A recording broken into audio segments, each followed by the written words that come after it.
So let me throw a crazy idea at you. What if blockchain had been invented before paper money? And today we live in a world where we talk about cryptocurrencies and Bitcoin and blockchain, and we've got this guy called Satoshi Nakamoto who invented the blockchain, and we've got Chinese Bitcoin miners out in rural China, and people say, crazy. But what if blockchain had been invented before paper money? And we're actually touching something very strange. If you ask people, why do you trust these notes? I mean, we all carry these very strange pieces of paper in our wallets. And people actually trust this. But why do we actually trust this? And this is a part of history that I think is fascinating. For the last hundreds of years, we've actually trusted this idea that this is backed up by something. It's backed up by gold in a central bank. And every country around the world has a central bank.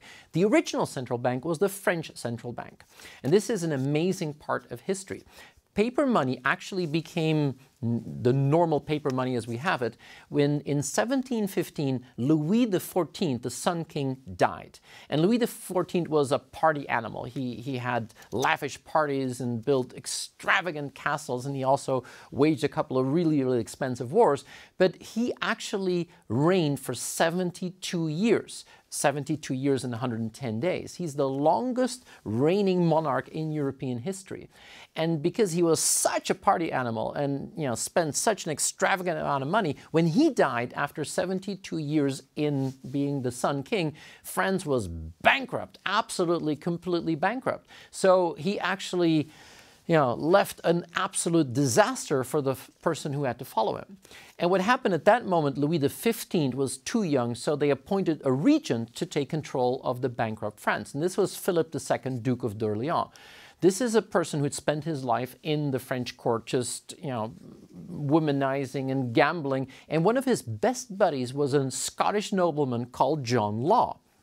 And John Law had got into a fight in England, stabbed a man in a duel, was incarcerated, escaped from prison, and then actually fled to the continent where for the next 10 years he spent drinking and womanizing and gambling. He was a brilliant, absolute brilliant gambler. And he became the best friend of Philip II, Duke of D'Orléans, who had to recover the finances of France. And what did the regent of France, Duke d'Orléans, do? He appointed this man, John Law, as the Minister of Finance of France. And what he did was amazing. He said, this is going to be terrible. We need to figure out some story. And he came up with the idea of the central bank. He created the concept of the central bank as we have it.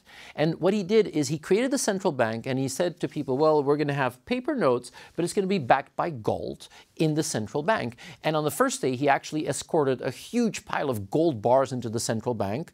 And the next day, he did exactly the same, but they were exactly the same gold bars. There was not a huge reserve being built up. They didn't have that anymore. So John Law really saved the French economy because it really riveted the French economy. And in a couple of years, the French economy was back on its game again. But then John Law did a really stupid thing. He put the shares of the Louisiana Mississippi Company, which was the biggest part of the US at that time, owned by the French, into the National Bank of France. The shares shot up. It was worse than tulip bulbs, and eventually it all collapsed. And John Law had to escape France and actually went to Venice, where he died in completely impoverished circumstances. Crazy story.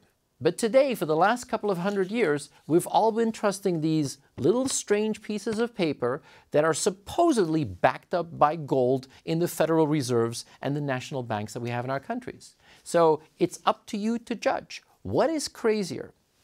Satoshi Nakamoto with Chinese Bitcoin miners actually built on mathematics, science, or some crazy Scottish nobleman who stabbed a guy, was incarcerated, became a gambler, and then came up with this crazy story of paper backed by gold?